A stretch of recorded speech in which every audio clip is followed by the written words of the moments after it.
I'm just one person. How am I supposed to handle all this technology and still daven?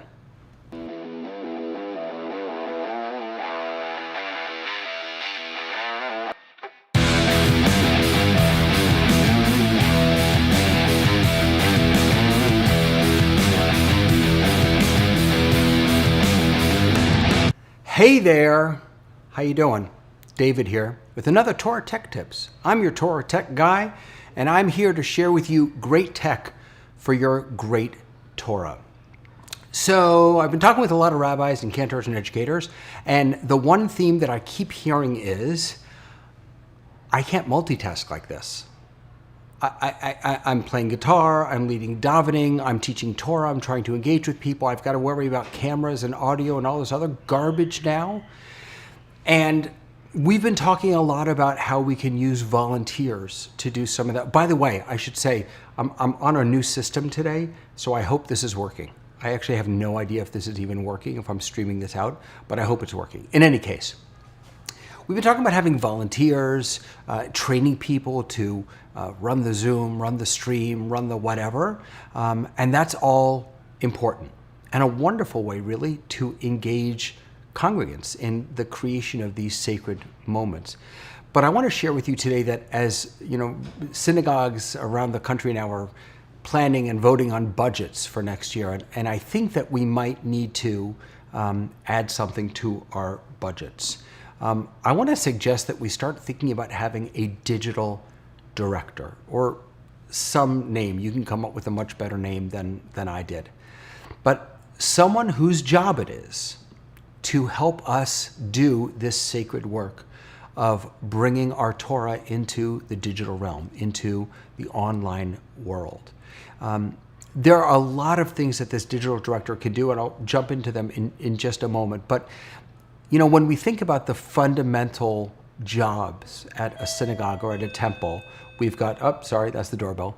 We've got the rabbi, we've got the cantor, an educator, maybe an administrator, a custodian. If our congregations are now moving from all or mostly in person to mostly, but more and more people participating and consuming our Torah digitally, then it might be time for us to invest in that very area. And this is not just someone who knows the tech.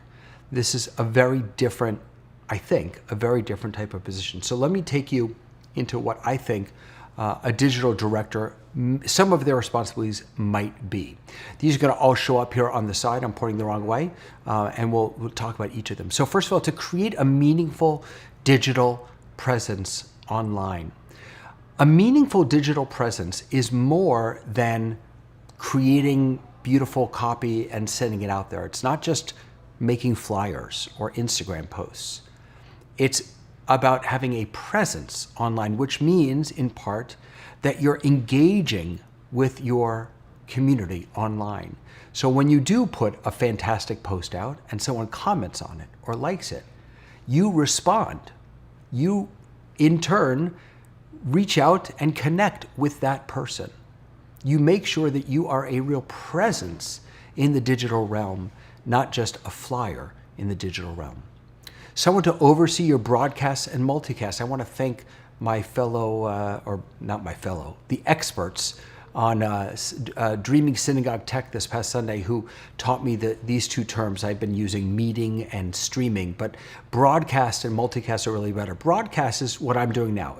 I'm broadcasting out to the Facebook, to YouTube. It's just my video. That's about it. Multicast is like Zoom or Google Meet or Microsoft Teams. That's where you can have multiple video feeds, multiple audio sources from different people coming in at the same time. Having someone who can manage that, so when you're live in a service, when you're live in a class, who can do all the switching for you, who can make sure that the audio is coming in well, that people can be heard, all those different pieces is a really important piece of a digital director's job.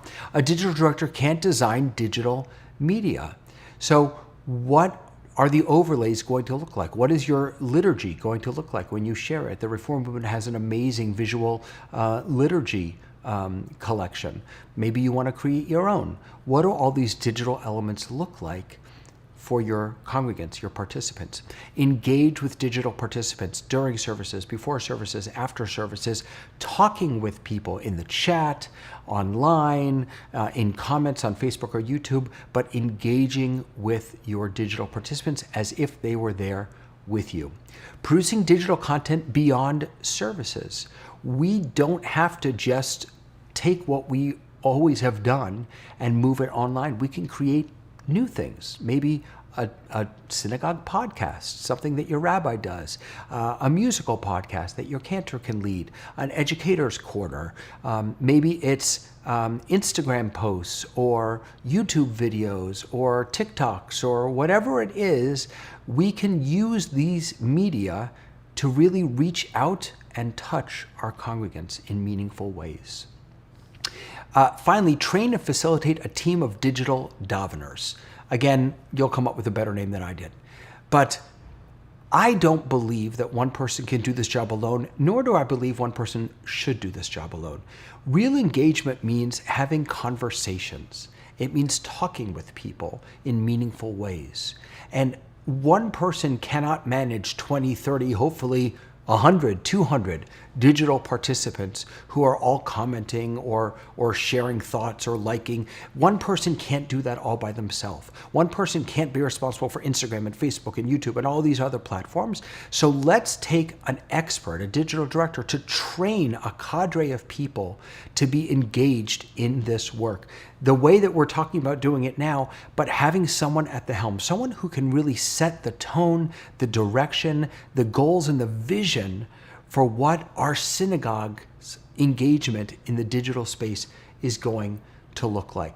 Those are some of the thoughts that I've had around maybe investing in hiring a new member of our clergy team or a new member of our senior staff. I think that in the next couple of years, it's going to become just as important to have someone who is knowledgeable, who's capable, again, not only in the tech, but in the Torah also, to be able to be a vital member of our team and to engage with our congregants, with our students, with our friends in these new digital spaces. So friends, I want to let you know that I've been doing a lot of work over on my website at TorahTechGuy.com, and I want to invite you to visit that now because I have up there a ton of resources. I actually just put up a guide for reopening, a hybrid guide, and different models. I also have a number of resources that you can get there, all the apps that I use. I created 3 different hardware kits for sort of basic, advanced, and pro level. These are by no means complete or comprehensive, but hopefully they're a starting point for you as you make some decisions going forward about how you want to, what tools you want to use, what resources you need to have at your disposal so that you can create the best Torah for your friends and congregants. I think that's about it. I hope this worked. I like my new setup, but I hope it worked. All right, my friends. Until next time, I'll see you later on Torah Tech Tips.